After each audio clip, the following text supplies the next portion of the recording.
Buenos días, estamos el día de hoy en este interesante foro que nos están acompañando diversos académicos y diversos empresarios y analistas políticos y diferentes aspectos que se van a analizar, en este caso con el tema de construcción de políticas públicas para el desarrollo de los gobiernos locales.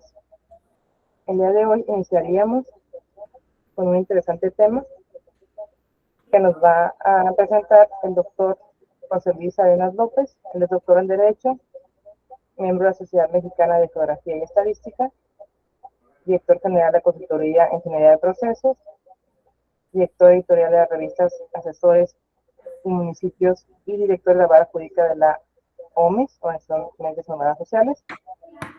Asesor legislativo en la Cámara de Diputados para la formulación de iniciativas de ley, con 20 años de experiencia en la intervención y consultoría en empresas públicas y privadas, tanto en México, como en el centro y sur de América, a quien le otorgamos el uso de la voz. Adelante, doctor. Muchísimas gracias. Espero que me escuchen bien. Muy amable por la presentación. Y vamos a iniciar esta charla. Antes de comenzar, quisiera comentarles que el tema de la creación de políticas públicas es un tema muy profundo. Vamos a tratar en este momento de que podamos despejar las dudas de la manera más sencilla, aunque, como les comento, la creación de políticas públicas es algo muy similar a la creación de leyes. No tiene el mismo impacto, pero sí están muy ligados en la forma como se desarrollan. Por lo tanto, trataré de darles una explicación lo más breve posible, pero no por breve, no sustanciosa ni importante. Lo primero que tenemos que conocer es la conceptualización de políticas públicas. Estas son el producto de los procesos de toma de decisiones del Estado frente a determinados problemas públicos, y estos procesos de toma de decisiones implican acciones o omisiones de las instituciones gubernamentales. ¿Esto qué significa? Que una política pública viene a resolver aquellas acciones que el Estado, ya sea el municipio, la entidad federativa o el gobierno federal, ha omitido o ha dejado de hacer. Son problemas de carácter público que implican acciones sociales, acciones políticas, acciones jurídicas, y repito, que el Estado ha dejado de hacer.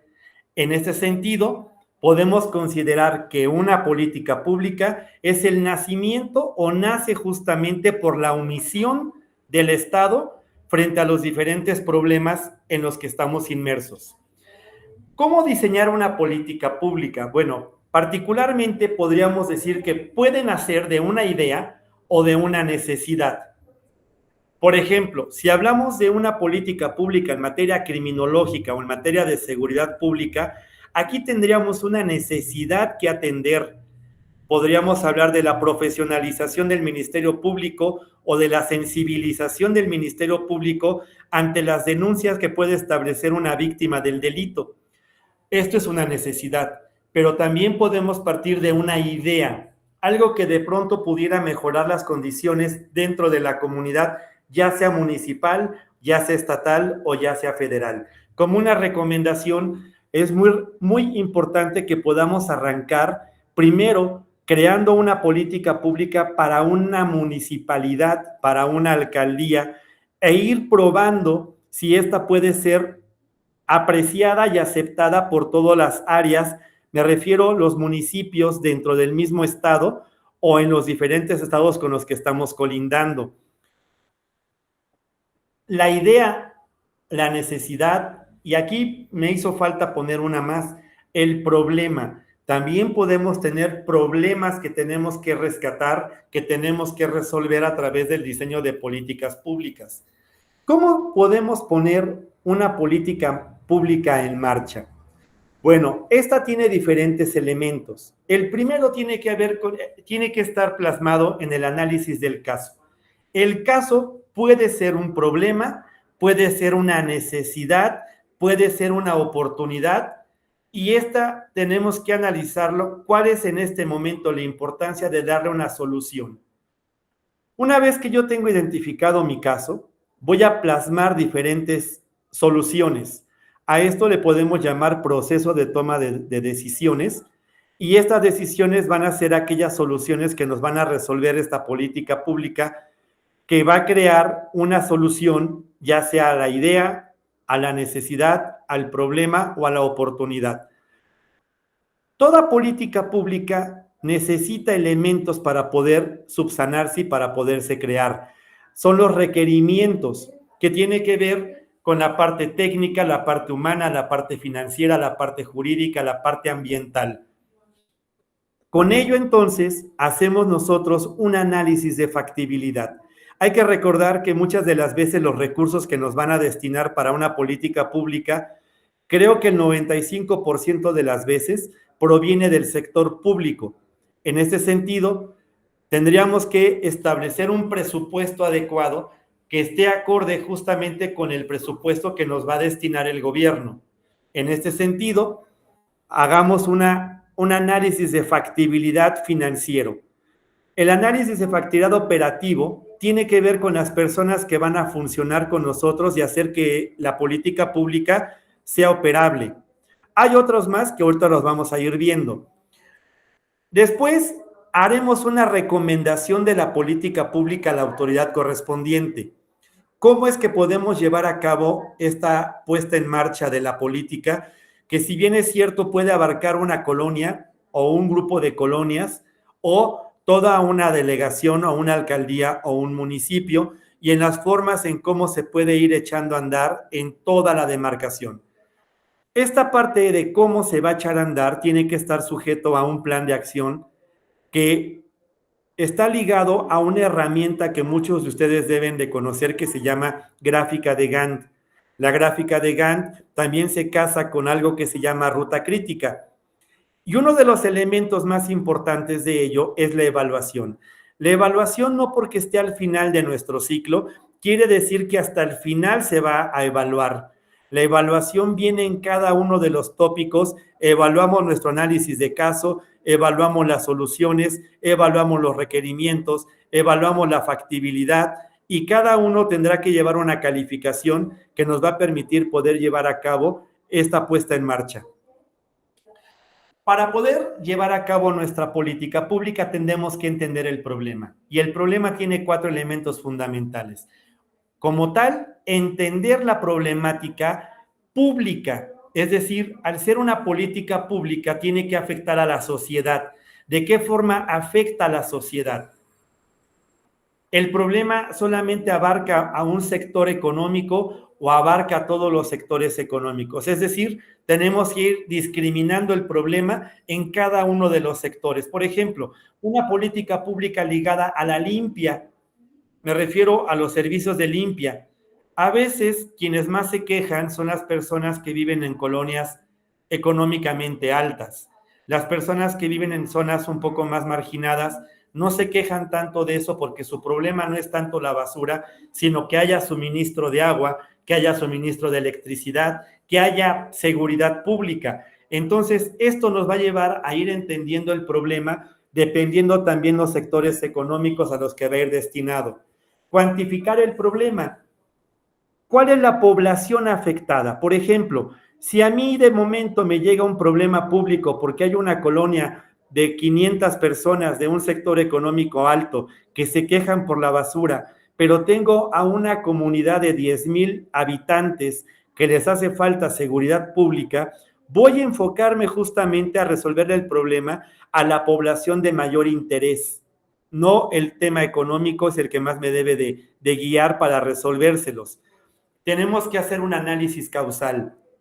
Es decir, voy a tomar toda la información que me arrojan las áreas de gobierno, como el INEGI, como el Coneval, como las fiscalías, como la Secretaría del Bienestar, para ir determinando cuál es la situación actual que tiene la población a la cual vamos a destinar la solución de problema.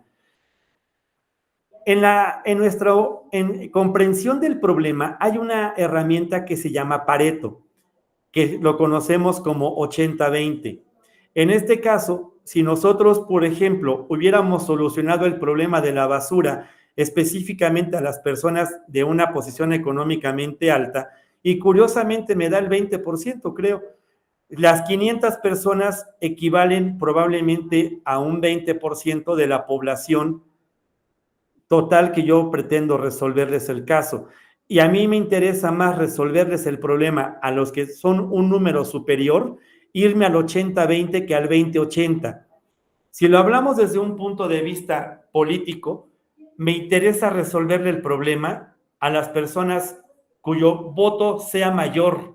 En este caso, a las personas que les voy a resolver el problema de seguridad pública.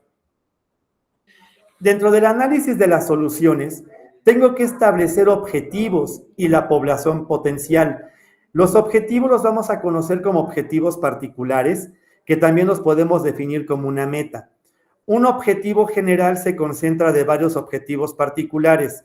Ir solucionando un objetivo particular y en cadena me va a llevar a resolver un problema general, un objetivo general.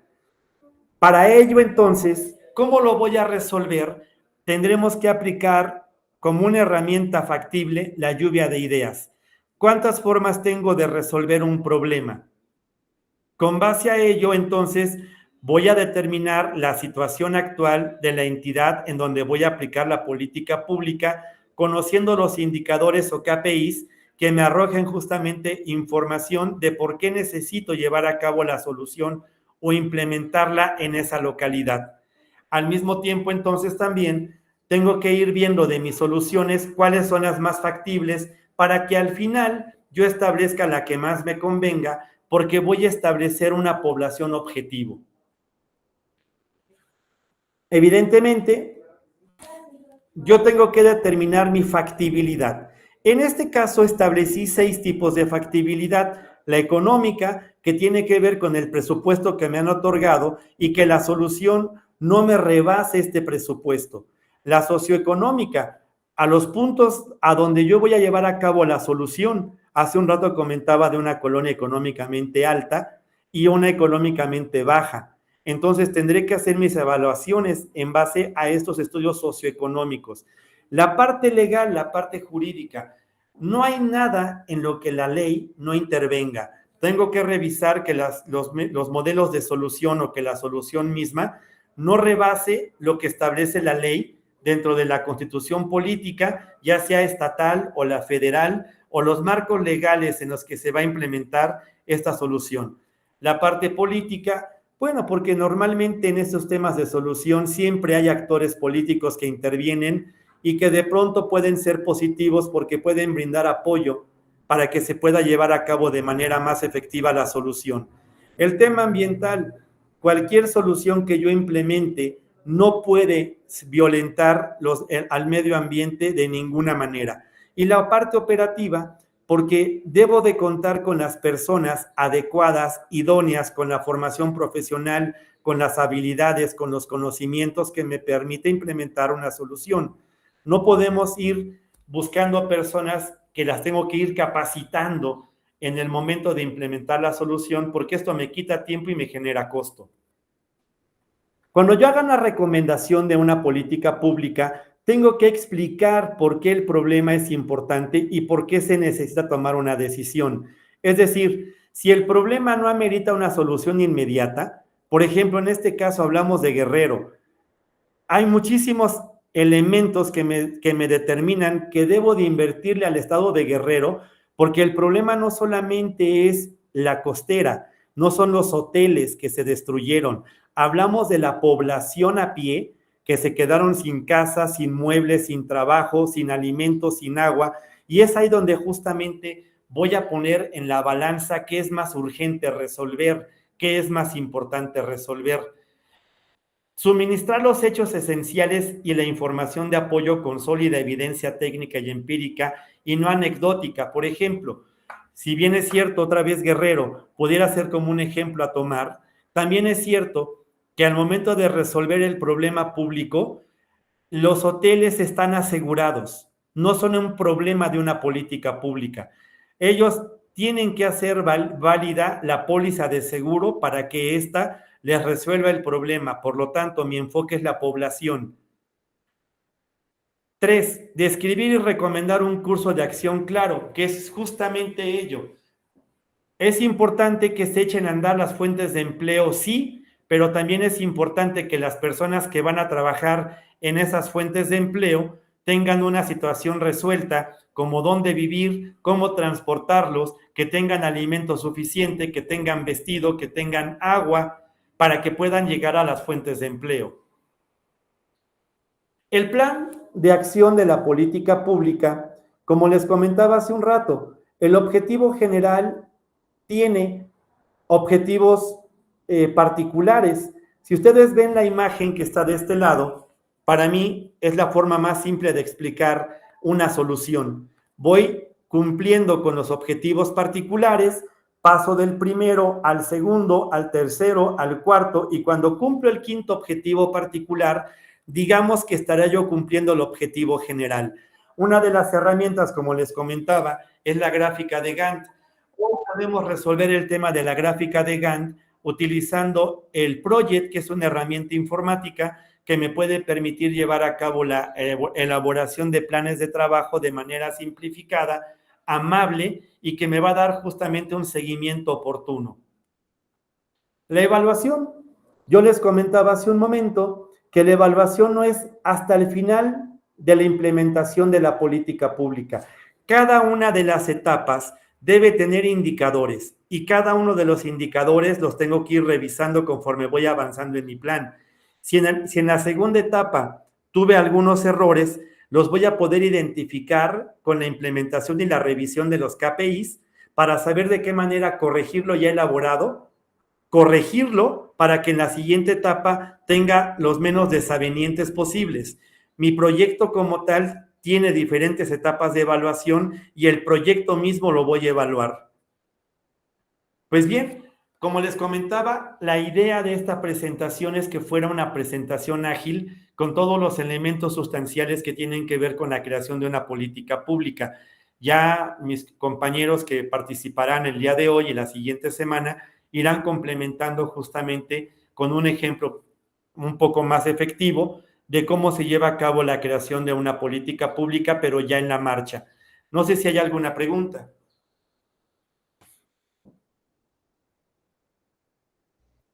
¿Hay alguna pregunta de quienes nos acompañan el día de hoy? ¿No? Bueno, Muy bien. si no hay ninguna pregunta, agradecemos al doctor José Luis Arenas su participación y continuamos entonces. Muchas gracias, doctor. Muchísimas gracias por la invitación. Buen día. Buen día. Y entonces continuamos con el maestro Bernardo Morales, que es politólogo y catedrático de la UNAM, con especialidad en municipalidad y gobernanza, además de asesor legislativo del Congreso de la Unión, funcionario público dentro de la Dirección de Desarrollo Social del municipio de Cuautitlán Izcalli y director del Centro de Innovación Académica de la OMS. Aquí otorgamos el uso de la voz. Adelante, maestro.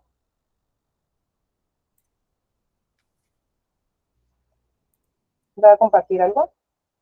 Hola, muy buenos días. Perdón, Hola. el sistema me presentó, ¿verdad? Sí, ya lo presenté, adelante. Muchísimas gracias. Sí, voy a compartir un documento, por favor. Sí, adelante.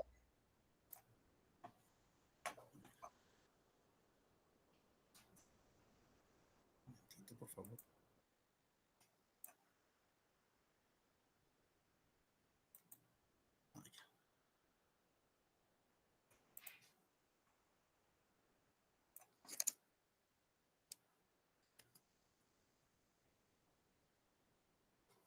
Estoy tratando de compartir. A ver, un momentito.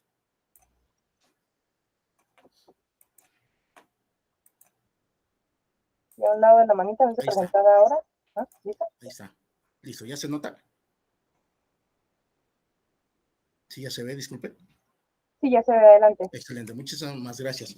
Pues agradezco la invitación de la OMIS para dar precisamente esta presentación de retos de las alcaldías y los municipios mexicanos. Efectivamente, pues hay bastantes retos que se deben cumplir. En mi caso, pues son ámbitos de análisis que vamos a analizar: el administrativo, el hacendario, político, social y jurídico, ¿no? Hay consideraciones generales, ¿no?, que debemos tener en consideración, por ejemplo, en los temas de gobierno municipales, ¿no? o gobiernos locales, como se les conoce. Tenemos alrededor de 2.448 demarcaciones territoriales en nuestro país y 16 alcaldías, obviamente en la Ciudad de México. ¿Cuál es el tema aquí? Como lo mencionamos, es un adecuado y homogéneo desarrollo institucional por las diferentes problemáticas que se presentan y obviamente limitan ese desarrollo institucional, ¿no? Aquí, como mencionamos en esta pirámide, los municipios y alcaldías son el sistema de gobierno más cercano a la ciudadanía. Se supone que ellos conocen más los problemas ciudadanos. Hace rato comentaba el doctor, ¿verdad?, que debemos tener en cierta manera, o nos da a entender que debemos tener en cierta manera precisión en la problemática que tenemos en estos en gobiernos. Y obviamente, pues se supone que los presidentes municipales, los síndicos y regidores son los que en cierta forma pueden tener más determinación en esos problemas, obviamente también con la participación ciudadana, ¿no? Cuando hay interés del gobierno municipal, ¿no? Entonces, a nivel general, también debemos entender que los países alrededor del mundo priorizan la atención administrativa, regulatoria y presupuestaria. En el caso de México, por supuesto que también es así, pero se le agregan otros adicionales, ¿no? Por ejemplo, debemos considerar el tema de los sindicatos y las prácticas, por ejemplo, de la política de cuotas, ¿no? Es por poner un ejemplo, pero hay otros elementos, ¿no? Como el compadrazgo, como el influyentismo, que obviamente nosotros los mexicanos sabemos que es una gangrena en la administración pública que debemos obviamente atacar, ¿no? O solucionar sobre todo, ¿no? Mencionamos también aquí en esta presentación que, por ejemplo, en las alcaldías son una figura que se encuentra tutelada por el gobierno central y no gozan de la misma autonomía, por ejemplo, que un municipio. En los municipios sabemos que pues los municipios son autónomos, en el caso de la alcaldía no lo son, completamente. Por ejemplo, en materia presupuestal dependen del presupuesto que el gobierno de la Ciudad de México designa. En el tema de mejora regulatoria, por poner otro ejemplo, pues es un tema que también desde el ámbito de gobierno central se tiene que mejorar esa mejora regulatoria, no así obviamente de la localidad como es la alcaldía. Y se supone que si nosotros vamos a definir un problema en la región, en el territorio, en el lugar que a mí me corresponde, en el lugar donde yo estoy gobernando, pues obviamente sería más factible que tuviéramos una visión de mejora regulatoria a partir de la alcaldía, no a partir del gobierno central, en este caso de la Ciudad de México, ¿no? Entonces, son este tipo de situaciones que en cierta manera también limitan una gran posibilidad de mejora y de desarrollo en general de las alcaldías, por ejemplo, en la Ciudad de México, por poner unos ejemplos, ¿no? En materia hacendaria, pues hay varios aspectos. ¿Sí? Maestro, no está cambiando la diapositiva. Ah, no está cambiando. No. A ver, un momentito. Sí. No sé por qué razón. A ver. Ajá, a lo mejor nada más con las puras flechas lo puede ir moviendo usted mismo. A ver, sí, voy a ver. Por favor. A ver, déjeme un momentito. Rápidamente. Y nuevamente no. A ver, ahí compartimos. A ver, ¿sí se ve? Sí, ya se ve. Nada más con la flecha, nada más irla bajando si quiere para ver si cambia. No me lo permite, no sé por qué razón. ¿No lo permite? Okay. Ajá. Bueno. Sigo. Bueno, entonces sigo explicando y con todo gusto, de todas maneras, la presentación se las... Tal vez, disculpe, tal vez pueda con el mouse ir cambiando en la sección de las diapositivas. Ajá. Es que fíjese que no me da esa opción. O sea, estoy tratando de... A ver, déjame ver. No sé si a través de toda la pantalla. Pero voy a ver si aquí... Me refiero a que como estaba transmitiendo, nada más ir eligiendo las diferentes diapositivas en el PowerPoint y quizá ya podamos visualizarlo. A ver, ¿ahí se ve? ¿Sí? Sí, ahí ya cambió. Sí. Excelente, muchas gracias. Sí, muy bien, gracias. Es que lo tenía en pantalla completa y así lo estaba, muchas gracias. Bueno, entonces, materia hacendaria, ¿no? Vemos que, por ejemplo, en el tema de deuda pública, de acuerdo con el Centro de Investigaciones Política Pública, IMCO, entre el 93 y 2018, el endeudamiento del Estado, si ustedes se fijan, creció más del 300%. ¿Esto qué significa? Pues que gran parte del presupuesto público que, por ejemplo, tienen los ayuntamientos o que tienen los municipios, pues se van a deuda pública, ¿no? ¿Qué evita esto? Pues que ese recurso se pueda orientar a solucionar las problemáticas y sobre todo, pues irse, como bien lo comentaba el doctor hace rato, a presupuestos que ya están definidos en una política pública, ¿no? Una política pública, bien definido, lo comentaba hace rato el doctor, pues debe ser objetiva, ¿no? Nos da a entender eso el doctor, debe ser objetiva, debe ser precisa y por supuesto tienes que establecer qué tanto presupuesto tienes. O sea, tú puedes tener los mejores deseos para el desarrollo de un municipio, pero si no tienes los recursos, tanto materiales, humanos y presupuestarios, pues serían buenos deseos, ¿no? Entonces, yo creo que en cierta manera la realidad es tomar en cuenta cuánto recurso tienes, pero pues obviamente si tienes una deuda pública muy alta, mucho dinero pues no va a ir a parar en el desarrollo municipal, ¿no? Los recursos presupuestarios, como aquí también lo mencionamos, han dejado de percibirse alrededor de 28,834 millones de pesos por recortes en el PEF. ¿Sí me explico? Eso también limita pues beneficios que pudieran irse también a los municipios, ¿no? Obviamente, pues sabemos que los recursos presupuestarios, si son bien definidos, si son bien orientados, obviamente el impacto social va a ser importante. Si no lo son, pues estamos hablando de corrupción, ¿no? El patrimonio inmobiliario en 2020 de los municipios contaban con 110,350 inmuebles, ¿no? Que alojan a diferentes áreas de la administración pública, pero también aquí podemos encontrar problemas, ¿no? Porque incluso hay muchos municipios que no cuentan con un patrimonio inmobiliario suficiente como para llevar a cabo todas las funciones administrativas. ¿Eso qué significa? Pues que hay que rentar inmobiliarios, pues hay que rentar locales, hay que rentar pues inmuebles, mejor dicho, para poder desarrollar las actividades administrativas, ¿no? Y a veces en algunos municipios se concentra más, ¿no? Dichos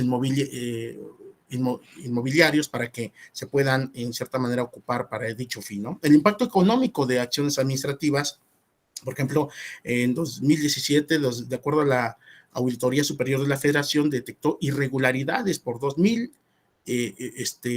85 millones de pesos en cuentas públicas municipales, ¿no? Entonces, también hay eliminación de fondos para municipios, ¿no? Entonces, lo que estamos realmente viendo es de que hay muchos retos que se deben cumplir en los municipios, empezando por los temas presupuestarios, empezando también por la deuda pública, el tema de los inmuebles y, por supuesto, que pueden limitar el verdadero desarrollo municipal, ¿no? Aquí, por ejemplo, tomamos en consideración varios municipios, 25 municipios más endeudados en México en el primer trimestre del 2023, y lo que denotamos que, por ejemplo, en Tijuana se tiene un monto de deuda de 2,331 millones de pesos, poco más, ¿no? Y el caso, por ejemplo, también de Hermosillo, pues más de 1,735 millones de pesos, ¿no? De deuda pública, imagínense, ¿no? En Tlalnepantla, que es el último, el municipio 25, estamos hablando de 411 millones de pesos. O sea, vean la diferencia, ¿no? Entre un municipio y otro. Entonces, aquí esto, pues nos lleva a tener varias hipótesis, ¿no? Una de dos, o no se contiene o no se tiene a las personas técnicas que puedan desarrollar un buen ejercicio del presupuesto y que necesariamente se tengan que endeudar, o bien puede ser que hay problemas de corrupción, también puede ser, ¿no? Puede haber otras hipótesis, ¿no? Por supuesto, pero comúnmente esas son las que se dan en México, ¿no? De la deuda pública municipal, por ejemplo, aquí estamos en esta lámina especificando cuál es el porcentaje del presupuesto que representa esa deuda pública. Por poner un ejemplo, en Tepic, si son 100 millones de pesos, pues el 17.6 de esos 100 millones de pesos corresponden a la deuda pública o responden a esa deuda pública o en cierta manera representan esa deuda pública. Estamos hablando, son 100 millones de pesos, estamos hablando de casi 18 millones de pesos. Pero el caso más, pues, digamos, que tiene una gran problemática, por ejemplo, sería Cozumel, ¿no? Que de esos 100 millones de pesos, por poner el ejemplo, en su deuda pública representaría alrededor de 57 millones de pesos, imagínense, más de la mitad de su presupuesto. Y ese es un gran problema y un gran reto que tenemos que ver en los municipios. Y justamente yo incluso lo agregaría o lo vincularía con lo que hace rato comentaba el doctor, que pues no se están haciendo bien las políticas públicas, se está gastando más de lo que se tiene, o de plano hay niveles de corrupción enormes, ¿no? Me comentar que, por ejemplo, en términos generales, la deuda pública municipal, tenemos alrededor del 50.6% de los gobiernos municipales cobra predial o realiza acciones de gestión catastral. ¿Qué significa? Que otro casi 50% de estos municipios no está cobrando el predial y tampoco realiza acciones de gestión catastral. Ese es un gran reto en México, ¿no? El 35.6% de los ayuntamientos realiza acciones de gestión catastral y cobro de impuesto predial. Entonces el otro, pues el 17% de los tesoreros municipales ha declarado contar con experiencia administración pública municipal. Entonces, ¿dónde está el otro porcentaje que no cuenta con experiencia? Ese sería otro reto, ¿no? El tema técnico, el tema de la experiencia, el tema de la profesionalización en los municipios. Pues aquí, por ejemplo, se reportan que la impartición de 708 cursos de capacitación sobre el sistema catastral dirigido a funcionarios públicos municipales. Realmente, si estamos hablando de estos cursos de capacitación 708 para el nivel o la cantidad de municipios, que son más de 2,000 municipios, pues es muy poco, ¿no? Solo 212 gobiernos municipales han declarado aceptar el pago del impuesto predial de manera electrónica. El tema de la tecnología también es una parte importante para el desarrollo de hoy en día de los municipios, y solamente 212, solamente por poner el ejemplo de pago de impuesto predial de manera electrónica, son solamente 212 gobiernos municipales. Imagínense, o sea, estamos hablando de pues, alrededor, un poco menos del 10% de la cantidad de gobiernos municipales a nivel país, ¿no? El 21% de las iniciativas aprobadas por los cabildos se relaciona con materia financiera y de la hacienda pública municipal. O sea, ¿qué pasa con los demás cabildos, ¿no? Faltan reformas, falta generar más acuerdo, falta tener una visión más clara en temas hacendarios, ¿no? Entonces, la materia social, vemos que, de acuerdo al Coneval, en el tema de la pobreza, 190 municipios, al menos 190 municipios,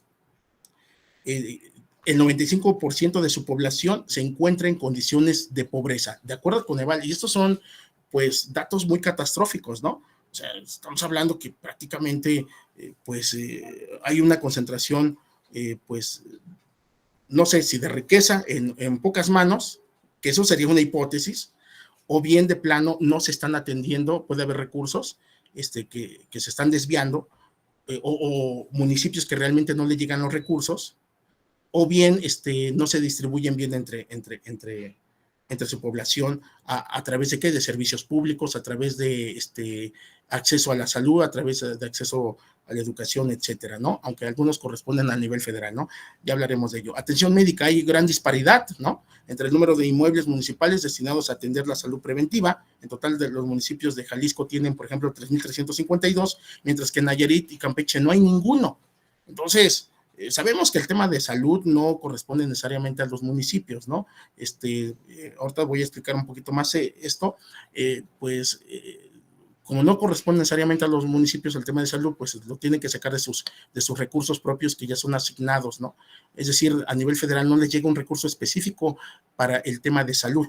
Entonces lo hacen de los recursos que pues le llegan en algún momento y que son en materia de seguridad, por ejemplo, ¿no? Servicios asistenciales públicos, no solamente el 5.1% de los 41,952 instancias de la administración municipal se encarga de las actividades relacionadas con ¿qué? Con el desarrollo integral de la familia.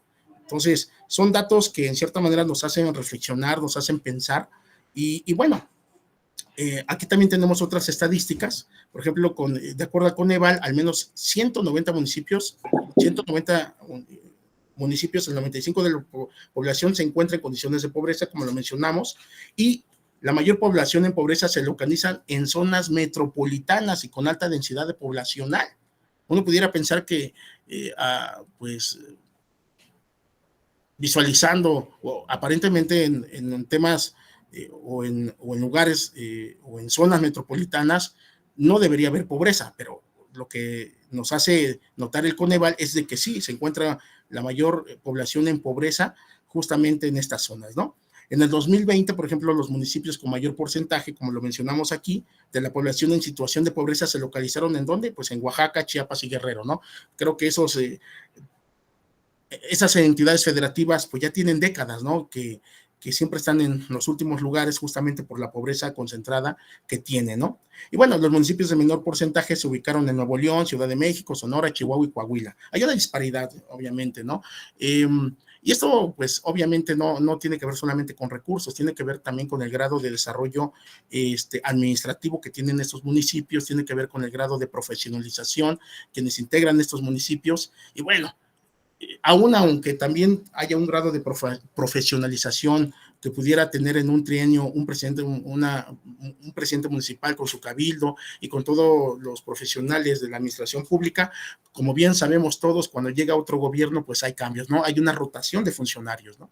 En 2020, en 9 de cada 10 municipios indígenas, más del 60% de la población se encontraba en situación de pobreza. Entonces, pues estos son datos que en cierta manera pues pueden considerarse como retos constantes.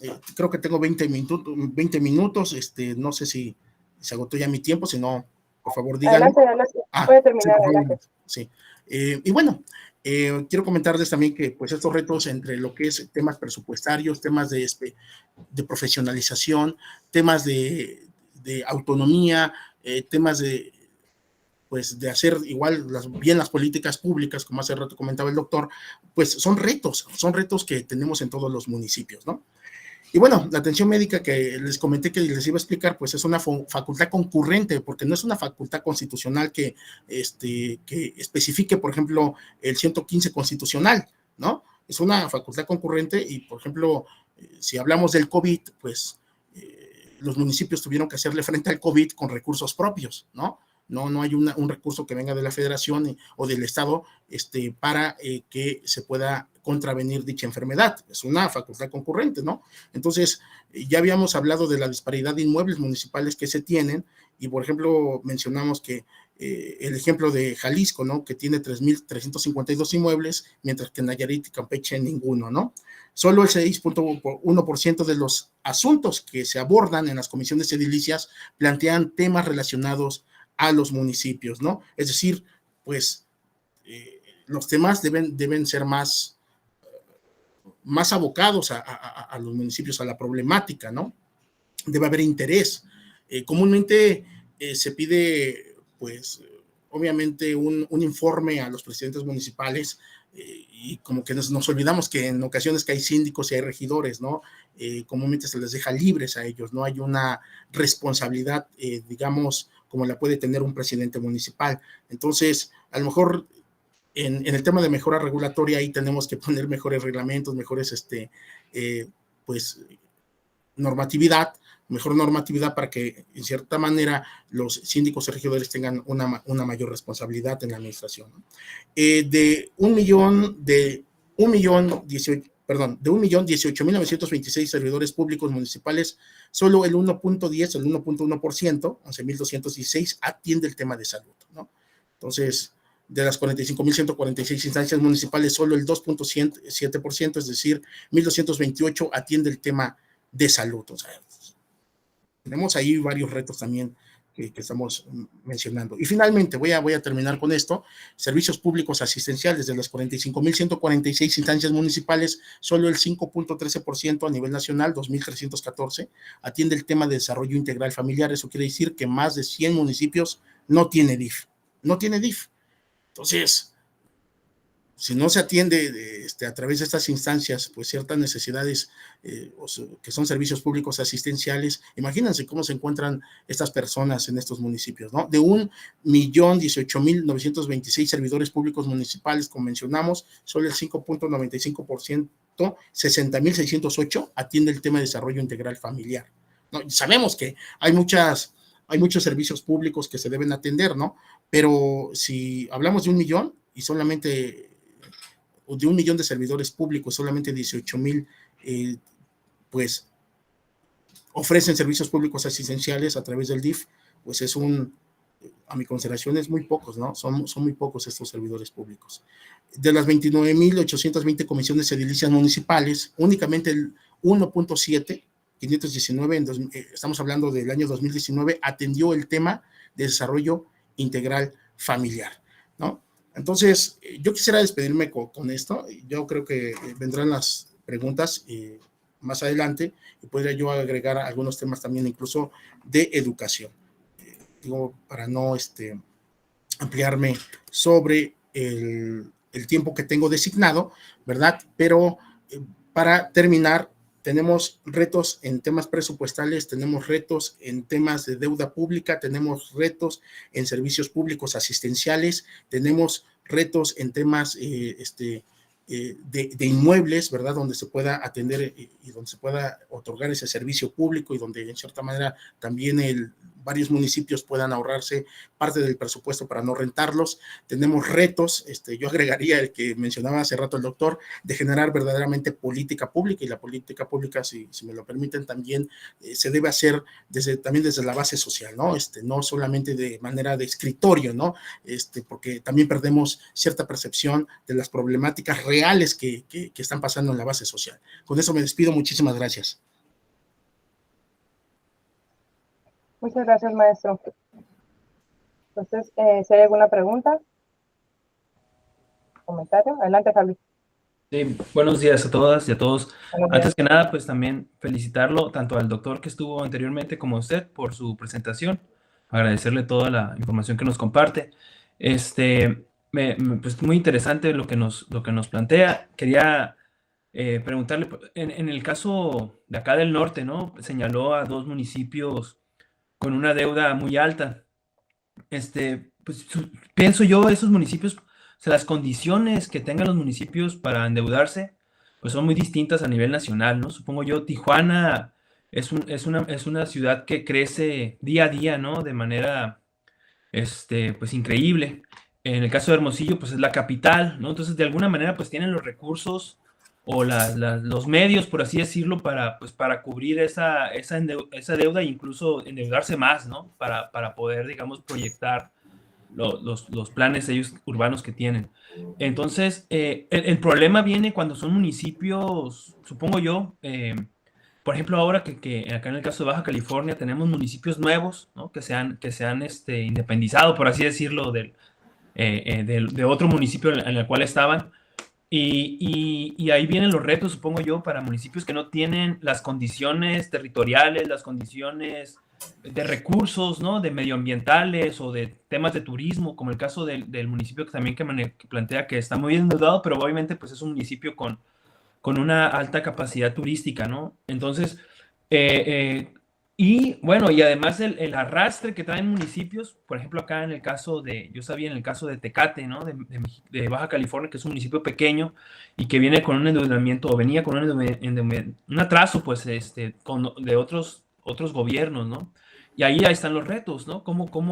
Más bien la pregunta que me gustaría hacerle en ese sentido sería ¿qué estrategias deben tener los municipios, pues en este caso de las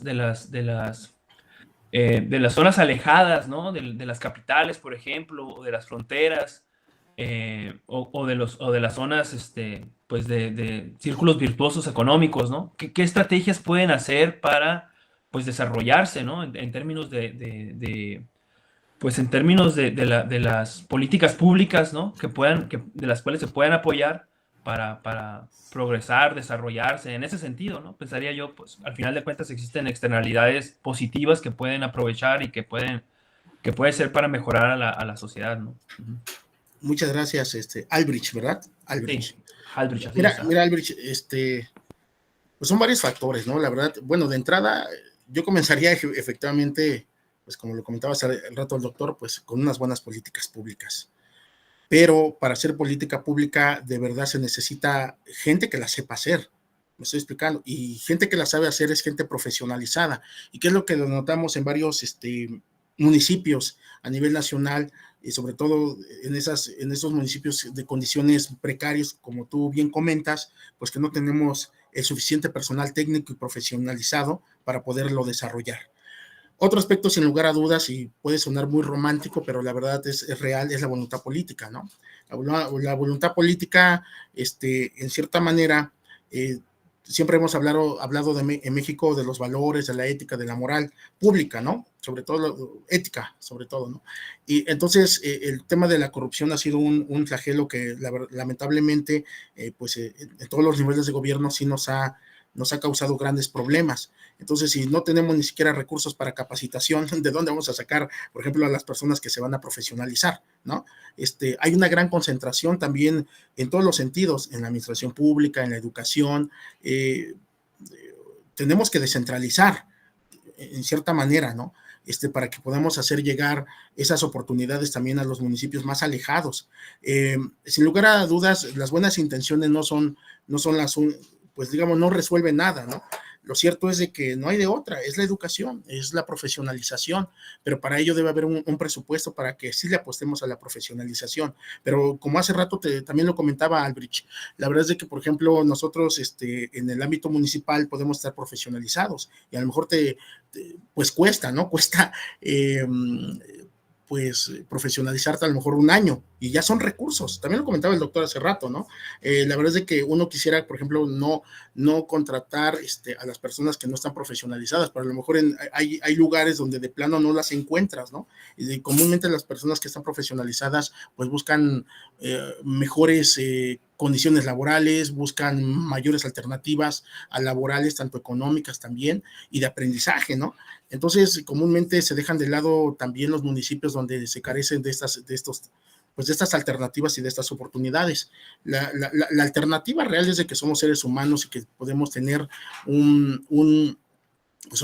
digámosle así, un objetivo de aprendizaje, un objetivo de profesionalización. Pero ¿qué es lo que está haciendo un municipio, un ayuntamiento? ¿Le está apostando a la educación, a la profesionalización? Yo te puedo decir que muchos no le están apostando en ese sentido. Hay que apostarle a la profesionalización, capacitaciones, talleres donde verdaderamente te enseñan a hacer las cosas y donde también el servicio civil de carrera, ya ves que también era un elemento, ¿no? Que como un medio de que ciertos profesionistas que se ganen el puesto, el lugar, puedan permanecer constantemente. Yo te puedo decir que también incluso, lamentablemente, dentro de la corrupción administrativa, pues a veces hasta los que hacen exámenes, ¿no? En el servicio profesional de carrera, a veces les pasan los exámenes, ¿no? O sea, eso lo sabemos, ¿no? ¿Por qué? Porque pues hay compadrazgo, amiguismo, y eso evita justamente que las mejores personas puedan llegar.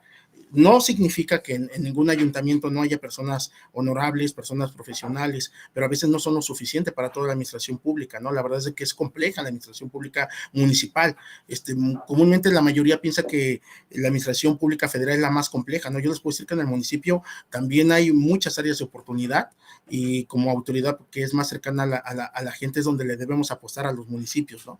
Entonces, yo te dije algunos elementos, ¿no? Yo le apuesto a la educación, a la profesionalización, a la buena voluntad, y pues la buena voluntad, vuelvo a repetir, aunque suena romántica, pues necesitamos escoger a los mejores servidores públicos, ¿no? Entonces, para finalizar con la respuesta, yo sé que hay otros elementos que debemos comentar, pero ejemplo, yo hace rato mencionaba que, por ejemplo, en general el cabildo, lo que son algunos síndicos y regidores, en su mayoría no tienen una gran responsabilidad que se les exija socialmente, ¿no? O sea, formalmente sí se les exige, pero en la realidad a quien más se le exige es al presidente municipal.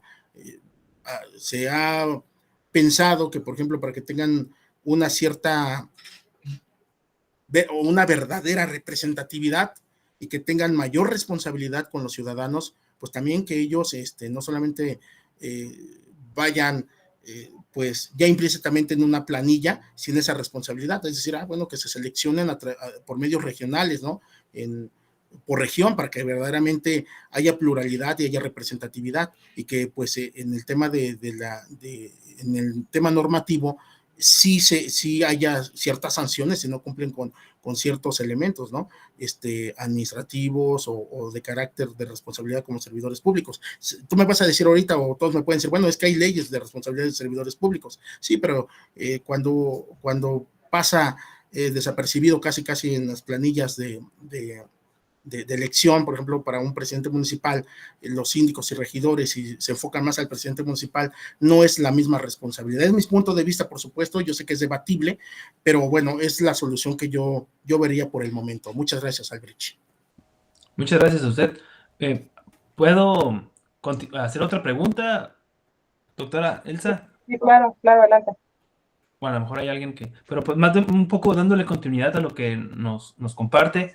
Entiendo, esta perspectiva es, pues, digamos, de un politólogo, ¿no? O sea, sus planteamientos están precisamente ejecutados, por así decirlo, en términos de la cuestión legal o cuestión política, y que obviamente tiene mucho sentido lo que nos comenta. Yo recuerdo por ahí en algún curso que se planteaba esto de las estrategias municipales, van en el sentido, digamos, y también lo tocó el tema, el conflicto o la paradoja es que se necesita recurso, ¿no? Para poder ejecutar bien lo que usted comenta en términos de educación, en términos de formalizar, por así decirlo, toda la estructura que pudiera mejorar las condiciones para una buena política pública, pues se requieren recursos, ¿no? Entonces, los municipios dependen mucho pues, de fondos federales, ¿no? Y fondos estatales, por así decirlo, pero por otro lado también tienen las estrategias para incrementar la recaudación, estrategias para vender terrenos, ¿no? O sea, hacerse de recursos financieros a través de la venta de espacios o de edificios, cosas de ese tipo, subastas, ¿no? Y a través de eso, pues, generar un recurso que puedan después aplicarlo para un proyecto de desarrollo, quizá. Y en ese sentido, a lo mejor, pues, podrían resolver la parte esta del recurso y ahora sí plantear todo lo que usted comenta, ¿no? Seguramente va por ahí, pero pues efectivamente depende, digamos, de las condiciones, precisamente tanto del municipio que estamos hablando como de las personas que lo administran, ¿no? Seguramente. Pero muchas gracias. No, al contrario, Elbrich, solamente para comentarte, o sea, el recurso es una parte, ¿no? O sea, tú como municipio puedes obtener muchos recursos, pero aquí el tema es hacia dónde se están orientando esos recursos, ¿no? Verdaderamente para el desarrollo humano, verdaderamente para los servicios públicos, ¿hacia dónde? Tú me puedes decir, bueno, es que también ya hay instituciones, hay normatividad donde pues los procesos son más rigurosos, es cierto, pero siempre se encuentran incluso medios para, pues, desviar recursos económicos, eso lo sabemos en México, sería romántico pensar que no es así, ¿no? O sea, pero incluso, pues, hasta en las licitaciones, ¿no? Que es un ejemplo común, ¿no? Un refresco te lo dan en 10 pesos y a lo mejor en la licitación te cuesta 30, ¿no? Es un ejemplo, ¿no? Y deberíamos, pues, verificar esa situación más. O sea, no solamente es el recurso, ¿no? El recurso material, el recurso económico y del recurso humano, te puedo decir que el más difícil es el recurso humano, ¿no? Porque si el recurso humano no tiene, pues, la técnica, no tiene el conocimiento necesario, no tiene vocación de servicio, que también puede sonar pues romántico, pues no va a ser un verdadero servicio pues loable, ético, que beneficie a la sociedad, ¿no? O sea, son recursos públicos, entonces sí es una parte, por supuesto, no se puede hacer nada sin estos recursos materiales, económicos y de ser humano, pero pues, ¿cuáles van a ser los procesos? Va a ser la normatividad? ¿Esa normatividad funciona? ¿No funciona? ¿Quién va a estar controlando que esos recursos verdaderamente deban parar hacia donde van? Por eso mencionaban hace rato en las políticas públicas que hay metas, ¿no? Hay un objetivo general y hay metas, ¿no? Esas metas se deben ir logrando. Si esos recursos se van aplicando conforme a dichas metas, están plenamente justificadas. Si no, realmente no lo están, ¿no? Pero esa es una forma de ver las cosas. Hay otras, ¿no? Muchísimas gracias, Albrich. Muchas gracias. Sí, doctor Arenas, adelante.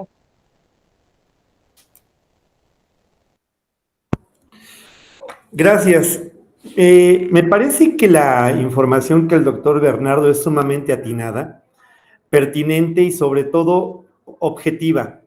Pero me gustaría ampliar un poco la respuesta porque muchas de las veces suponemos que la política pública surge con el problema mismo, es decir, después del problema. Lamentablemente, una de las cosas que no hacen los políticos, porque en ese sentido entendí la pregunta, mira, Albrecht, normalmente cuando un candidato se empieza a postular para ocupar un cargo público, ya sea una presidencia municipal, una alcaldía, una diputación, pues debe de conocer el terreno en el que va a trabajar si es que sale beneficiado con el voto. Normalmente en estas reuniones, en los mítines que llevan a cabo, él ya debe de conocer la problemática de esas entidades, de las colonias, de la calle, y en ese momento él va formalizando compromisos políticos.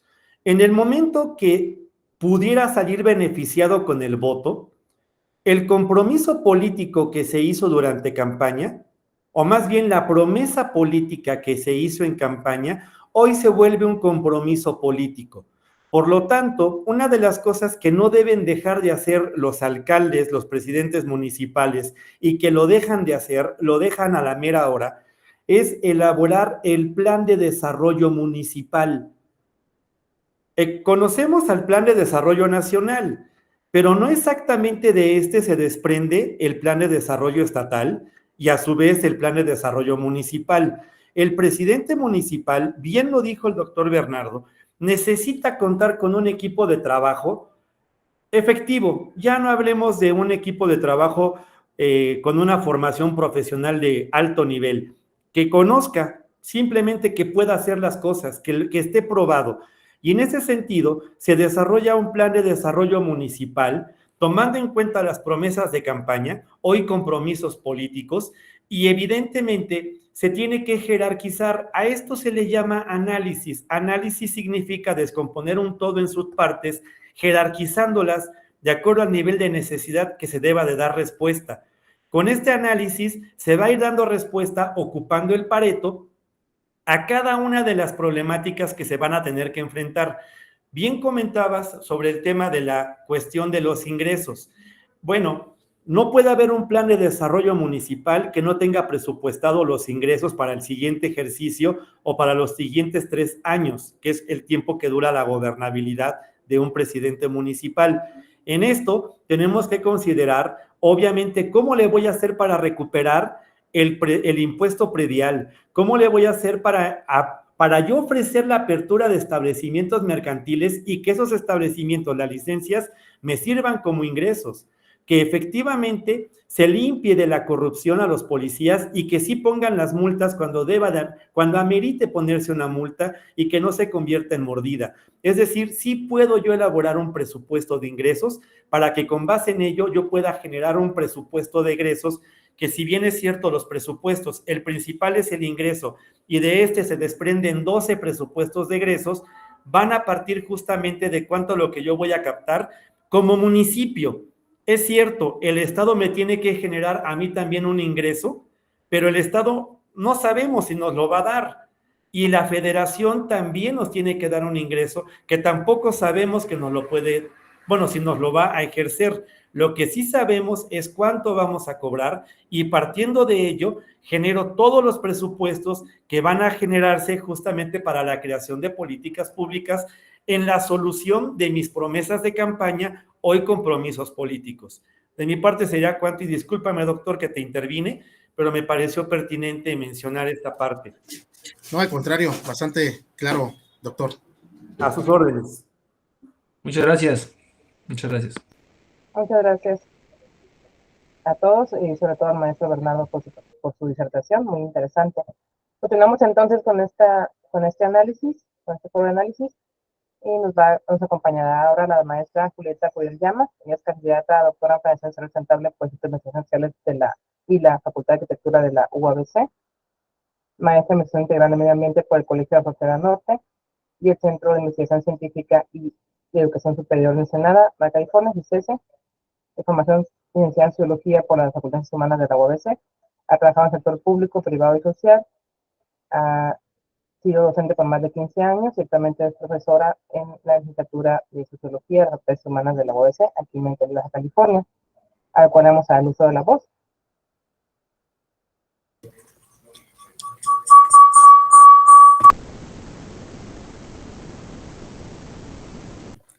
Buenos días a todos y a todas.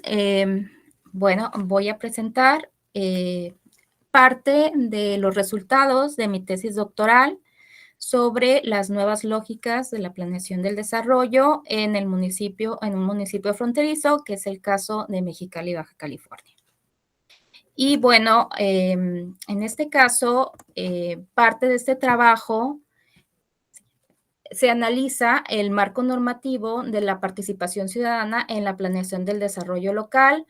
Esto es con el propósito de visualizar los cambios que se han registrado en la forma de cómo se define la participación de los actores locales, además de la inserción de los modelos de participación institucionalizada en la planeación y gestión pública, en este caso del municipio de Mexicali, Baja California. Entonces, a partir de este análisis del marco normativo de la participación institucionalizada, hice una revisión histórica de los planes de desarrollo municipal desde 1983 hasta el 2013. Y bueno, la hipótesis que me planteo es que se fundamenta en el proceso de participación ciudadana institucionalizada a través del Comité de Planeación para el Desarrollo de Mexicali, del municipio de Mexicali, COPLADEM, y donde existen condiciones de participación ciudadana limitadas, que fue lo que encontré, al darle mayor peso de participación a funcionarios públicos y empresarios que promueven modelos de participación de tipo consulta, dejando fuera otros esquemas de participación abiertos y colaborativos en instituciones públicas del gobierno municipal, lo que ha impedido que se instrumenten otros proyectos y programas públicos de acuerdo a la demanda del municipio.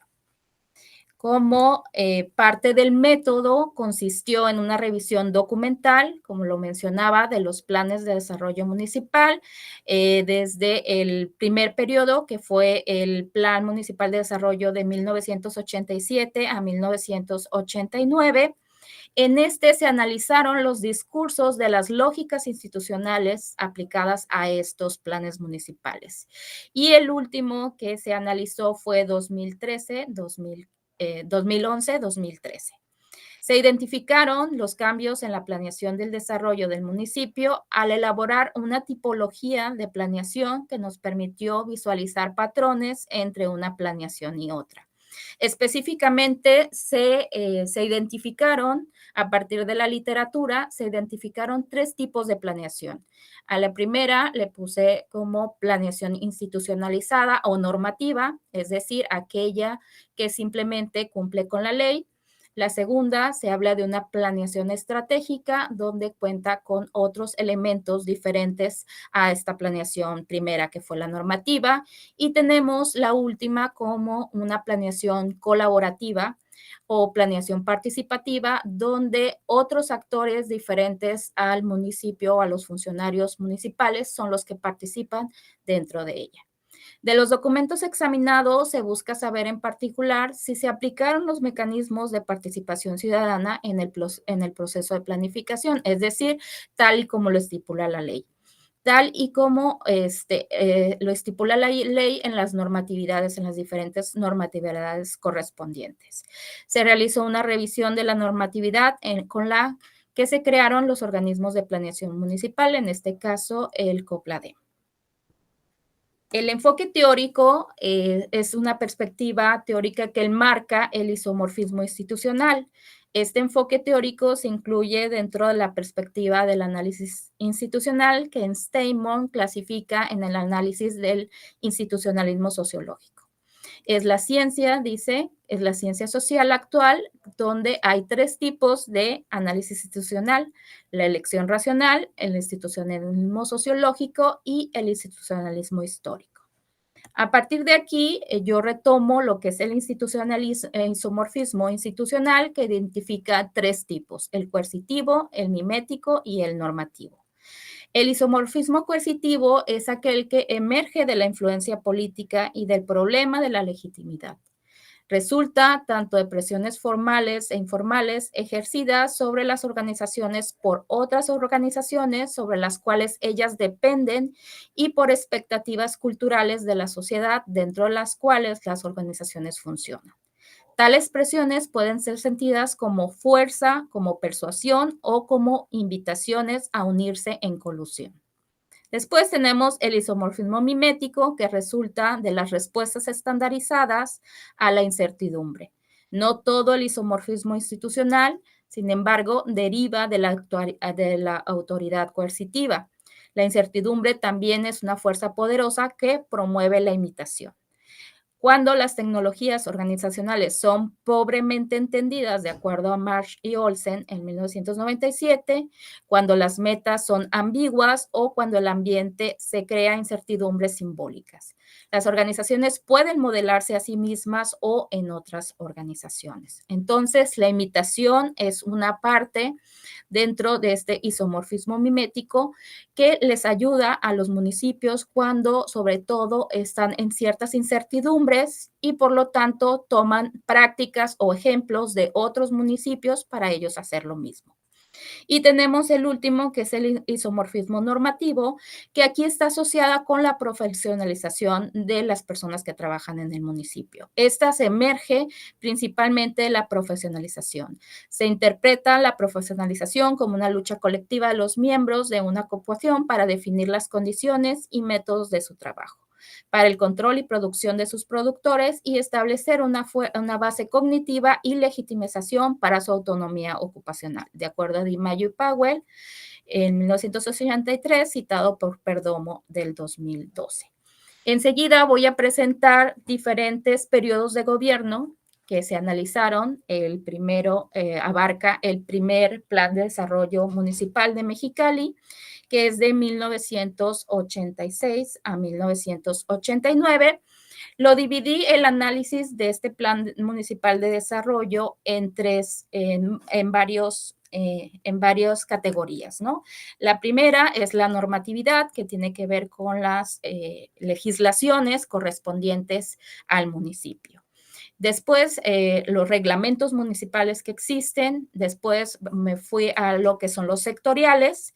Y por último, los territoriales y ambientales. Y como por ser el primer plan de desarrollo del municipio de Mexicali, fue en el año 86 al 89, el periodo de gobierno, cuando se presenta, digamos, el primero, pues es el que, digamos, pues menos normatividad política contiene. Igual los reglamentos, el único que tiene es el de bando de policía y buen gobierno. Dentro de los sectoriales, pues el contenido del plan municipal eran aquellos que mencionaba el Plan Nacional de Desarrollo, ¿no? Los que tenía que tener, digamos, forzosamente. Y por último, los territoriales y ambientales, estaba el Plan Municipal de Desarrollo Urbano de Mexicali de 1980, el Región Mar de Cortés de 1983, Frontera Norte también de 1983 y el Plan de Desarrollo Urbano del Centro de Población de la Ciudad de Mexicali de 1985. El siguiente periodo de gobierno fue del 1989 a 1992. Aquí la normatividad es muy parecida a la anterior. Los reglamentos ya se van incrementando, ya no solo es el bando de policía y buen gobierno, sino se agrega el de aseo público y protección al ambiente, el de control de crecimiento urbano y equilibrio ecológico. En los sectoriales, pues, son aquellos contenidos dentro del Plan Municipal de Desarrollo, que serían las bases jurídico-administrativas, recursos y potenciales del municipio, diagnóstico general del municipio y objetivos y líneas estratégicas. Aquí todavía no vemos claro cuáles serían, pues, cuáles políticas públicas se siguen con una claridad muy precisa, ¿no? Estamos desdibujando quizá cuáles serían los objetivos y las líneas estratégicas, pero muy generales. No se tiene precisión cuantitativa todavía de cómo se van a medir esas políticas. Dentro de los territoriales y ambientales tenemos el Plan Municipal de Desarrollo Urbano de Mexicali, el Plan de Desarrollo Urbano del Centro de Población de la Ciudad de Mexicali. ¿Por qué tienen estos planes? Porque se exigían a nivel federal, se les exigía a los municipios tener al menos esos planes de desarrollo urbano del centro de población para ese momento. Después, aquí, cuando les mencionaba sobre la planeación normativa, llegaríamos hasta ese periodo. A partir de 1995 a 1998, identifico una planeación estratégica, porque dentro del mismo plan de desarrollo, ellos mencionan que una de las metodologías que van a utilizar es el de una metodología de participación ciudadana con una participación estratégica. Así lo mencionan ellos. Y de hecho, dentro de los planes territoriales y ambientales utilizan algo que se llama Plan de Desarrollo Estratégico Municipal 2010. Esto fue creado, instrumentado, no instrumentado, sino creado desde 1997. Este plan no aparece dentro del Plan Municipal de Desarrollo, simplemente se elaboró, se hizo el ejercicio, pero nunca llegó a materializarse. Es decir, nunca se implementó, a pesar de que la visión que tenían desde el 97 era hacia el 2010. Entonces, este plan quedó simplemente en papel y quedó en el olvido porque nunca llegó a ejercerse. Después tenemos el Plan de Desarrollo Urbano del Centro de Población de Mexicali, igual para el año 2010, y la creación fue y la formulación en 1998. Y uno de los propósitos que tenían dentro de este periodo, que fue del 95 al 98, fue actualizar los planes de desarrollo urbano del centro de población en las principales localidades del Valle Mexicali y San Felipe, cosa que sí se realizó. También elaboraron el plan de ordenamiento ecológico municipal, que también quedó en papel, nunca se llevó a cabo. Y tenían programas parciales de desarrollo urbano como La Nueva Garita, Río Nuevo y Zona Centro, que en ese momento solo estaba en estado de planeación. Más adelante se llevarían a cabo estos planes territoriales y ambientales. También el programa de saneamiento de la ciudad de Mexicali, que muchos años adelante se lleva a cabo. Durante el periodo de 1998 al 2001, se sigue con esta planeación estratégica. De hecho, en el contenido del Plan Municipal de Desarrollo, la primera parte es la planeación estratégica, después se sigue con un diagnóstico de la problemática municipal, objetivos estratégicos, desarrollo de la administración, desarrollo urbano. Ya aquí ya está claramente los sectores a donde van dirigidos estas políticas públicas. Dentro de los planes territoriales y ambientales encontramos el Programa Binacional Frontera 2012. También es visionario en el sentido de que se está apostando por una planeación binacional en el caso de Baja California, California. Y también se elaboraron planes de desarrollo urbano del centro de población, en el caso de Algodones, Ciudad Morelos, Guadalupe Victoria y Estación Coahuila. También se va a concluir el plan de ordenamiento ecológico municipal y actualizar el plan de desarrollo urbano de Mexicali. También la idea es actualizar el plan de desarrollo urbano de San Felipe. Dentro de los megaproyectos que se tienen a largo plazo es el desarrollo del Río Nuevo, desarrollo integral de la zona centro, un programa de saneamiento. Entonces, dentro de estos megaproyectos no se realizan durante ese periodo, sino se realizan años más tarde. El siguiente periodo, que estamos hablando del año 2001-2004, dentro de los planes territoriales y ambientales está el Plan de Desarrollo Urbano del Centro de Población de Mexicali, promover el Plan de Ordenamiento Ecológico Municipal, actualizar el Plan de Desarrollo Urbano de Mexicali, actualizar el Plan de Desarrollo Urbano del Centro de Población de San Felipe, Corredores del Valle Mexicali, Programa Municipal de Reservas Territoriales, Programa de Mejoramiento Ambiental, que este fue eliminado, al igual que el Programa de Calidad del Aire, también fue eliminado, y la Red de Monitoreo Atmosférico, que también fue eliminado. Entonces, también está el plan de desarrollo del Río Nuevo y el programa de mejoramiento del centro histórico, que más adelante se retoma, muchos años más adelante se retoma. Del 2004 al 2007 tenemos dentro de los principales proyectos territoriales y ambientales, tenemos aquel Plan de Desarrollo Urbano del Centro de Población de Mexicali 2025.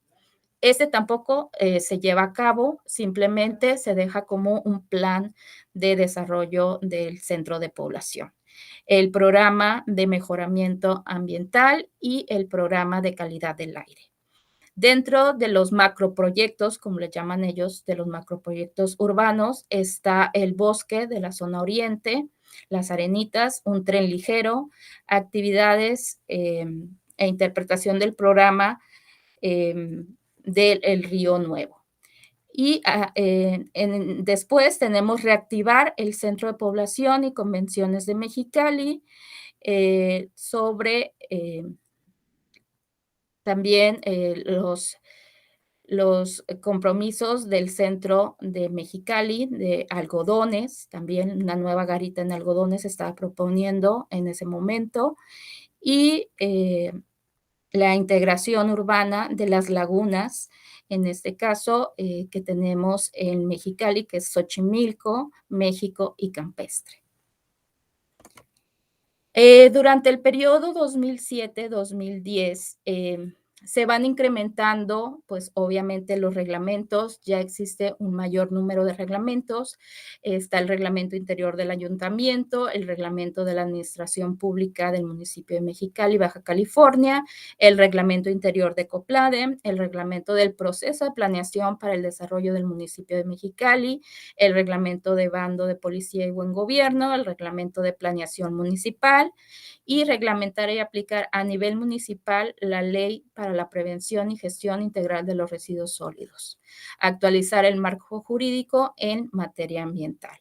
Dentro de los sectoriales ya tenemos dentro del Plan Municipal de Desarrollo, tenemos más claridad, tenemos como primera parte el humanismo político, democracia y eficiencia, seguridad ciudadana certificada, desarrollo armónico sustentable, desarrollo económico, empleo y oportunidades e impulso del valle y del puerto. Ya como en el último periodo analizado, que es el periodo 2010-2013, a este yo le comento ya como planeación participativa. ¿Por qué? Porque se lleva a cabo, se formula, se crea un plan a largo plazo donde ya no solo participan funcionarios de gobierno y empresarios, sino es más amplia la participación. Entonces, a partir de este periodo se empiezan a vislumbrar nuevas prácticas de planeación participativa. Dentro de estas, pues se van incrementando los reglamentos y dentro de los territoriales y ambientales tenemos el programa binacional Frontera 21, el Plan Estatal de Desarrollo Sustentable 2006, el Plan de Desarrollo Metropolitano 2010, el Plan de Desarrollo Urbano del Centro de Población, que va para el 2025, que fue realizado en 2006, fortalecer la planeación urbana sustentable del municipio, actualizar el Plan Municipal de Desarrollo Urbano, y está el proyecto Mexicali Ciudad Gran Visión al 2050, donde se integraron varias mesas de trabajo previo durante la campaña de gobierno de este presidente, que fue Francisco Pérez Tejada Padilla, y donde esos compromisos políticos que hablaba el doctor Arenas anteriormente se vieron ya cristalizados en este proyecto de Mexicali Ciudad de Gran Visión al 2050. También estaba como el programa de ordenamiento ecológico de municipal de Mexicali, cosa que no se logró realizar una actualización. El que se tuvo fue del año 2000 y a partir de ese momento y hasta el día de hoy apenas se retoma para hacer un nuevo programa de ordenamiento ecológico municipal. Y el programa Mexicali 2000.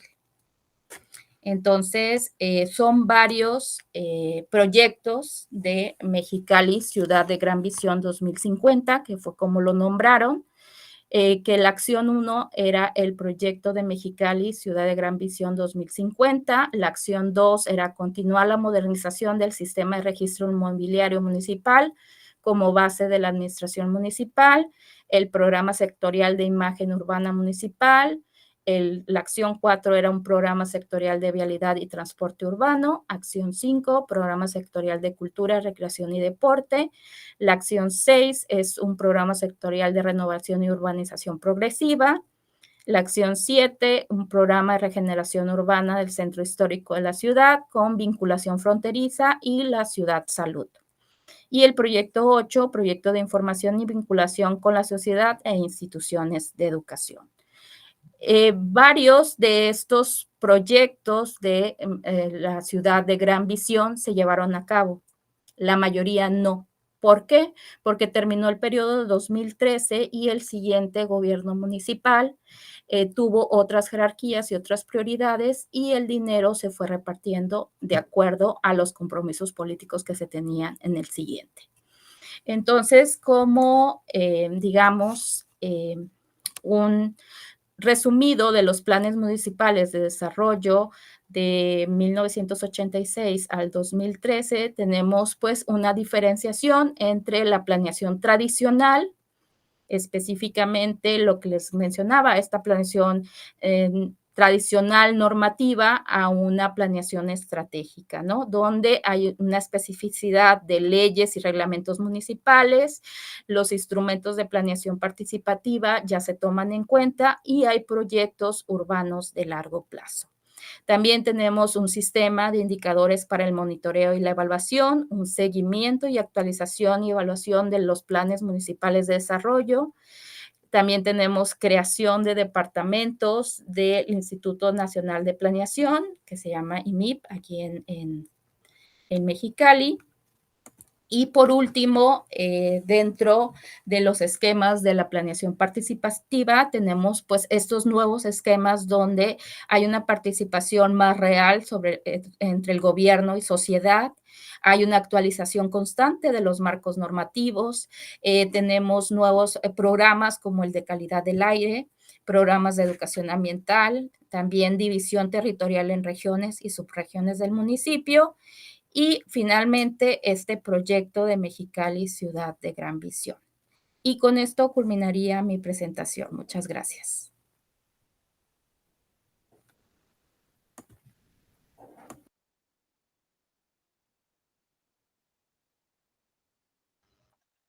¿Alguna pregunta?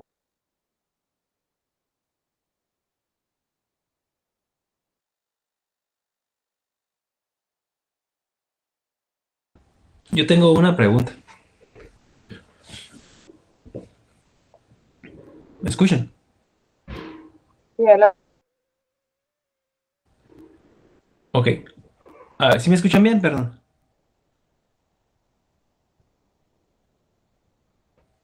Sí.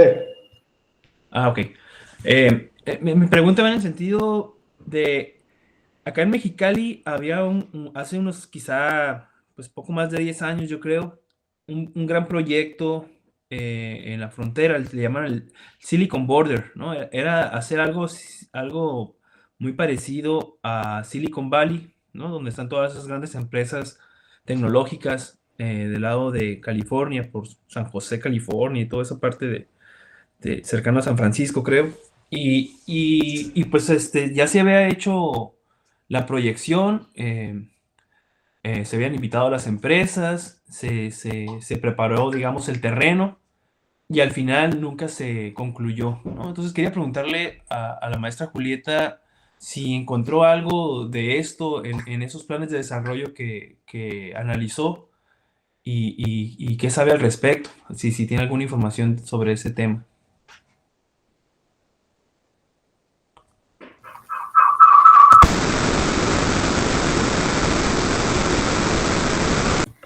Bueno, yo los planes que analicé son los que aparecían dentro del Plan Nacional de Desarrollo en los diferentes periodos de los diferentes periodos del municipio, ¿no? A partir del 2013 al 2000, perdón, del 87 al 2013, ¿no? Entonces, no, ese proyecto en particular no aparece en ninguno de los planes municipales de desarrollo. Los que menciono son los que analicé en los planes, o sea, me imagino que hubo mucho más proyectos y planes que en realidad pues ni siquiera aparecen en este caso en los planes municipales de desarrollo. Como el que mencionas, al menos en lo que yo revisé de los planes, no aparece ninguno.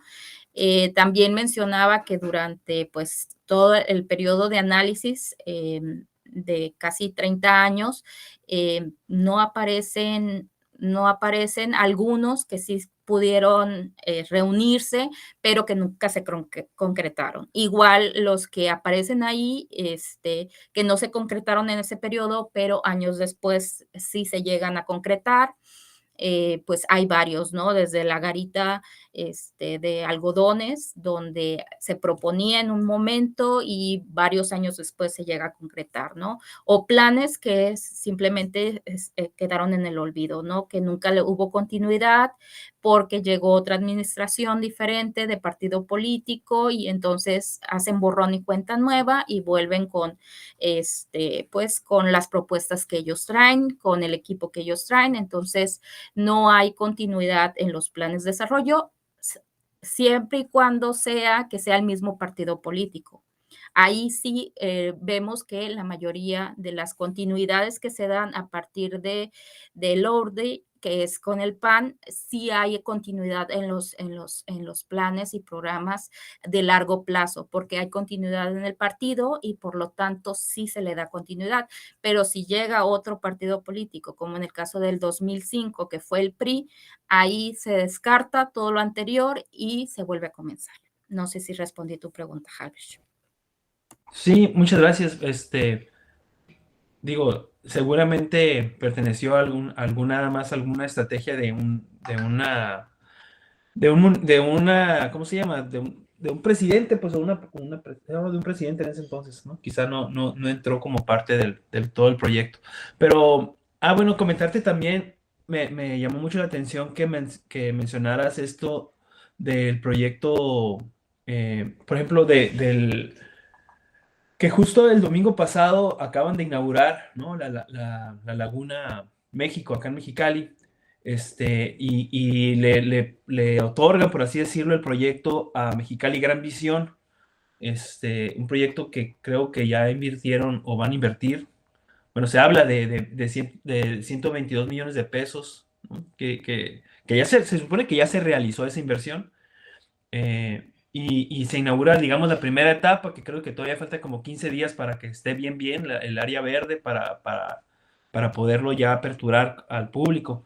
Pero es un proyecto creo que son como 16 hectáreas de área verde, de las cuales la primera etapa son 8 hectáreas y se plantea que arranque ya de manera definitiva a partir del siguiente año, a principio del año, y al final del año se concluya, ¿no? Entonces, que es un proyecto que en lo particular me tocó a mí, pues yo vivía cerca de esa zona y que me tocó participar, ¿no? Con otros compañeros en la restauración, por así decirlo, de esa zona y que precisamente este domingo pasado pues ya se concretó, por así decirlo, ¿no? Y precisamente tiene mucho que ver con lo que acabas de comentar, con el hecho de que se alinean, pues, ¿no? El municipio, el estado y la federación, por ser un mismo partido, y ahora el proyecto sí va a tener continuidad. Entonces, pues ahí está un ejemplo, ¿no? Que justo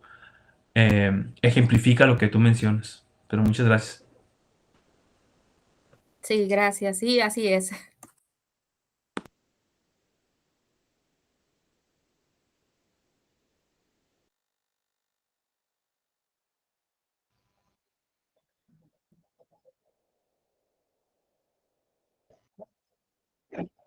Pues muchas gracias a la maestra Julieta.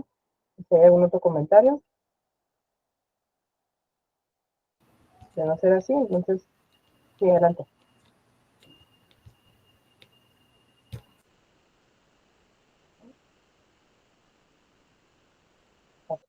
De no ser así, entonces pasaremos a nuestro último ponente del día de hoy, que es el licenciado Raúl Ramos, y quiere ir compartiendo su presentación. en lo que lo presento, por favor. Sí.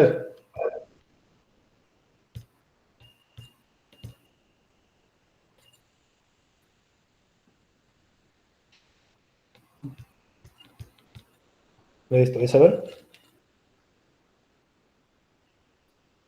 Sí, sí se ve. Ok, perfecto. Bueno, entonces me voy a permitir presentarlo. Él es el licenciado Raúl Ramos Sánchez, licenciado en Sociología por la Facultad de Ciencias Humanas de la Universidad Autónoma de California. Yo también estoy estudiando un posgrado en Ciencia Política, en Facultades Sociales y Política de la UABC, con los temas de desarrollo comunitario y cultural, sociología rural, temas de percepción y movimientos sociales, que son los que él está interesado, y nos va a presentar un avance de su tesis de maestría. Adelante, Raúl. Ok, muy buenos días a todos. En esta ocasión les vengo a presentar mi tema de investigación de tesis que estoy estudiando, que estoy trabajando en mi maestría, titulado Desarrollo Socioeconómico del Valle de Mexicali, juntas de mejoras como espacios emergentes. Los objetivos de esta investigación se caracterizan en analizar a las juntas de mejoras como posibles espacios emergentes para el desarrollo socioeconómico, político y cultural del Valle de Mexicali. Los objetivos específicos se basan en identificar estrategias para el desarrollo socioeconómico de Mexicali, identificar la influencia que tienen los espacios donde están ubicadas las juntas de mejoras y analizar las problemáticas de las juntas de mejoras.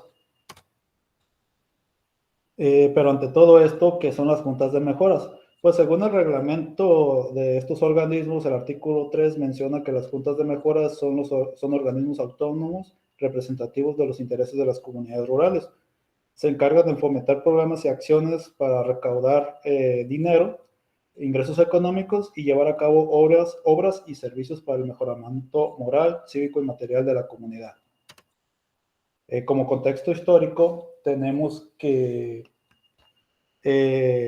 las juntas de mejoras fueron creadas en el año 1957 bajo el sexenio del expresidente Adolfo Ruiz Cortines con la finalidad de traer beneficios que apoyen a las comunidades rurales.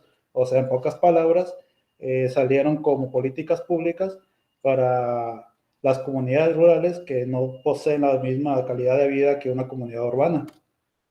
Según el artículo Voz de la Frontera, aquí en Baja California, las juntas de mejora se establecieron bajo el mandato del presidente municipal Rodolfo Escamilla Soto, entre el año, lo que duró su mandato de 1953 a 1956. No digo el año exacto, pero fue bajo el mandato de esta persona. Actualmente las juntas de mejoras que se representan como organismos autónomos han adoptado la estrategia de vender bebidas alcohólicas a sus respectivas poblaciones, con la finalidad de obtener ingresos económicos y llevar a cabo los programas y acciones que estipula el reglamento. Si bien esto es una estrategia para llevar a cabo sus fines comunitarios, esto mismo es un acto que tiene consecuencias colaterales. En el año 2019, este trabajo nació como proyecto para una materia en mi carrera y decidí enfocarme en las juntas de mejoras del Valle de Mexicali. Estudié los aspectos socioculturales de las mismas y mi herramienta metodológica fue la observación participante, con lo cual encontré lo siguiente: la venta exclusiva de alcohol en las juntas de mejoras, las cuales conservan un monopolio para vender alcohol o cerveza allá en el Valle de Mexicali, la preferencia por algunas bebidas, especialmente la tecate roja, la música regional mexicana, los juegos de mesa, y en estos dos puntos me enfoqué demasiado para expandir más este trabajo, a tal grado de llevarlo a tema de tesis y tesis de maestría, que es la venta de drogas y la prostitución.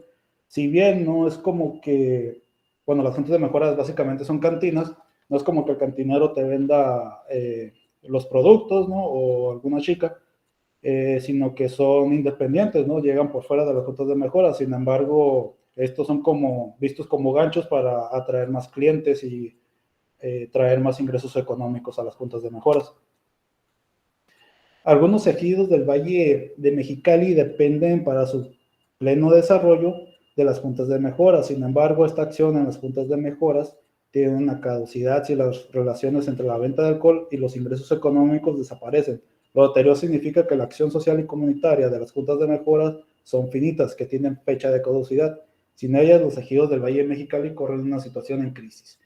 El año antepasado, perdón, me di cuenta que las juntas de mejoras del ejido Lázaro Cárdenas dejaron de vender alcohol, cerraron sus puertas y este ejido presentó problemas estructurales en su comunidad. Por ejemplo, las juntas de mejoras apoyan mucho en el regado de la terracería, porque allá en el valle hay mucha terracería. Contratan una pipa privada y esta va y riega los caminos. Este ejido no tuvo un año sin que se regaran sus respectivos caminos. También apoyaba mucho a los equipos deportivos, a los jóvenes, y este financiamiento al deporte se acabó. Como perspectiva teórica, adopté la acción social y las políticas públicas para mejorar esta situación del Valle de Mexicali. Para entender la problemática de las juntas de mejoras como espacio emergente para el desarrollo de las comunidades del Valle de Mexicali, hay que comprender su base teórica, ¿no? El método teórico que posee las cualidades para explicar algunas nociones de la funcionalidad de estos espacios comerciales es la acción social de Max Weber. Brinda un sostén para expresar este desempeño. El análisis político irá acompañado de una estrategia elemental para resolver los conflictos sociales, en dado caso que las juntas de mejoras no cumplan o bien no hagan de manera eficaz su trabajo. El estudio de la acción social de Max Weber se convertirá en políticas públicas para mejorar su función de estas zonas estratégicas del Valle Mexicano. Como ya les mencioné, las políticas públicas es una de las estrategias que estoy adoptando y que quiero llevar a cabo en este trabajo. Pero ¿qué es exactamente las políticas públicas? Según Eugenio Laera, una política pública corresponde a cursos de acción y flujos de información relacionados con un objetivo público, definido en forma democrática, los que se desarrollan por el sector público y frecuentemente con la participación de la comunidad y el sector privado. Y surge la pregunta, ¿cómo mejorar la situación del Valle Mexicali y de las juntas de mejoras? Lo que se propone para mejorar las condiciones materiales tanto del valle, así como su espacio emergente, las juntas de mejoras, son políticas públicas adecuadas en prestar atención en las problemáticas y defectos que los organismos presentan, como el alcoholismo que se manifiesta dentro de los locales y la violencia que el alcohol genera. Se propone crear una gestión donde el sentido práctico de las juntas de mejoras formule una nueva o mejorada versión de sus programas de recaudación de fondos basándose en el criterio de las políticas públicas, cursos de acción y flujos de información, apoyados por el sector privado, el público y la comunidad. Y a manera de conclusión, para resolver los problemas sociales que atraviesan las comunidades del Valle Mexicali, debemos indagar en la gestión que apoye su desarrollo como sociedad. El estudio de las juntas de mejoras es necesario para encontrar sus debilidades y aplicando políticas públicas adecuadas. Adoptar nuevas estrategias, dando un sector más democrático para los lugareños. La posible estrategia que se podrá convertir a las juntas de mejoras como espacios emergentes con el apoyo de una política pública a través del espacio rural, apoyándose en lo económico o por parte de actividades concretas de intervención. Y pues por mi parte sería todo. Hasta el momento pues es una presentación, es un trabajo que estoy llevando a cabo y espero que les haya gustado. No sé si tengan alguna pregunta, alguna duda.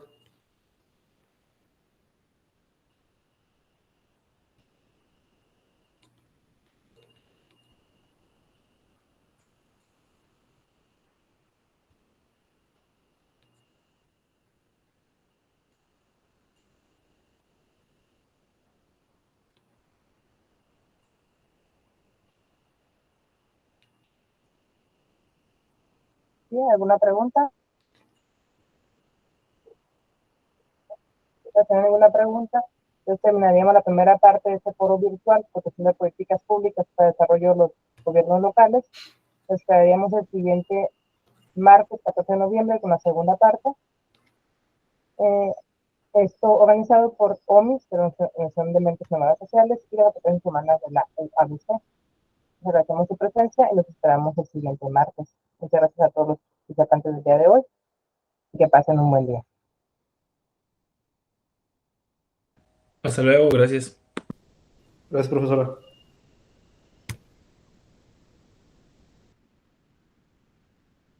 Y mucho gusto a todos.